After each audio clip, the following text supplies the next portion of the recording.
যা হারিয়ে যায়। সুব্রত বসুর গল্প।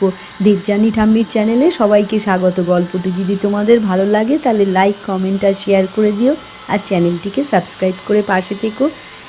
চলো শুনি গল্পটি। রেললাইনের পাশের ঝুপড়ি থেকে একতারা সুন্দর টুংটাং শব্দের সঙ্গে খঞ্জনির সঙ্গতে সুরেলা কণ্ঠে ভেসে আসছে, জাত গেল বলে।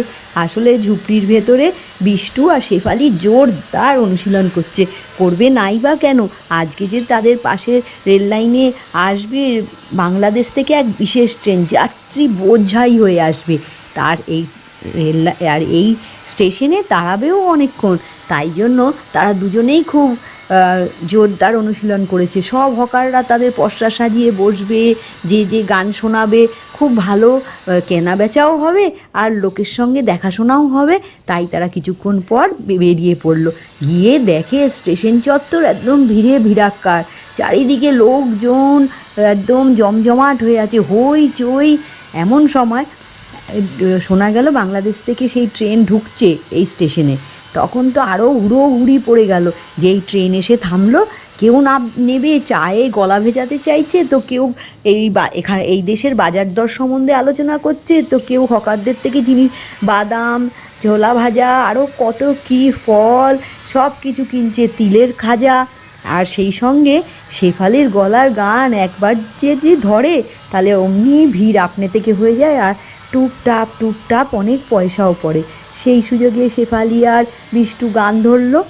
এমন করতে করতে কিছুটা সময় কেটে যাওয়ার পর সেই ট্রেনের জানলা দিয়ে বোরখা পরা এক মহিলা গলা বাড়িয়ে বলল, কই গো, কোথায় গেলা? ট্রেন ছাইরা দিব, উইঠা পড়ো। সেই শুনে আবার হুড়োহুড়ি, আবার ধাক্কাধাক্কি, সবাই উঠতে চাইছে ট্রেনে। সেই সুযোগে শেফালি উঠে পড়ল। শেফালি মহিলা কিনা আর চোখে দেখতে পায় না, তাই সবাই তাকে একটু জায়গা করে দিল। কিন্তু এই ভিড়ে বিষ্টু পড়ে গেল পেছনে। শেফালি ভেতরে জায়গা পেয়েই তার গানটা ধরেছিল। বিষ্টু নিজে, একে তো নুলো, বিষ্টু হাত ধরতে পারছে না, তার মধ্যে আবার ভিড়। বিষ্টু বলল, থামো জ্ঞান, গাও। শেফালি কিন্তু গানটা করতে থাকলো। এই সময় ট্রেনের ভেতরে জানলার ধারে বসেছিল এক ফর্সা মতো রোগা ছেলে, তার চিবুকের কাছে কালো একটু নূর। সে দোতারা বাজিয়ে উঠল, বলল, বাহ, তুমি এইদিকে চলে আসো। শেফালি ঢুকে গেল। শেফালির গলায় মিষ্টি গান আর সেই ছেলেটার দোতারা, আহা, পরিবেশটাই যেন পাল্টে দিল। চারিদিকে সবাই তাদের ঘিরে ধরল, গান শুনতে থাকলো। এই ট্রেনেই কিন্তু শেফালির সাথে বিষ্টুর আলাপ।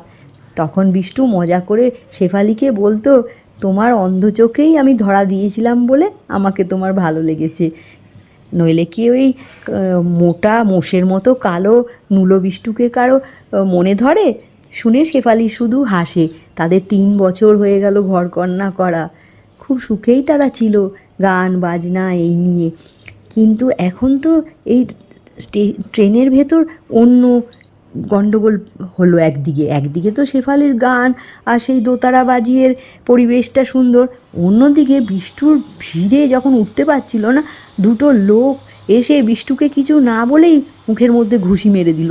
মেরে বললো, নিশ্চয়ই এই নিয়েছে আমাদের মানি ব্যাগ আর মোবাইল, বলে বিষ্টুকে মারতে মারতে প্ল্যাটফর্মে নামিয়ে দিল।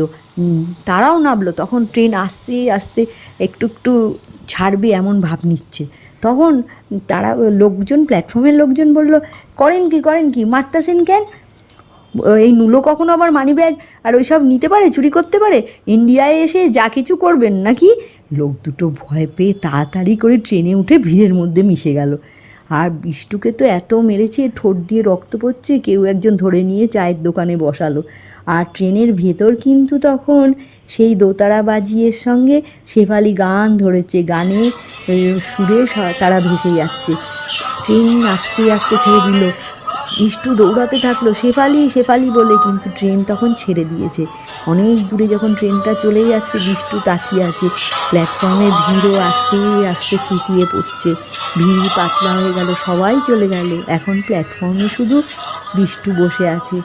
আর একজন যে পরিষ্কার করছিল, ঝাড় দিচ্ছিল কাঠ, শালপাতা এইসব, সে বলল, যা রে বিষ্টু, ঘরে যা, শেফালি ঠিক ফিরে আসবে। বিষ্টু বলল, তাই কি? ওর সঙ্গে যে আরেকজন দোতারা বাজাচ্ছে।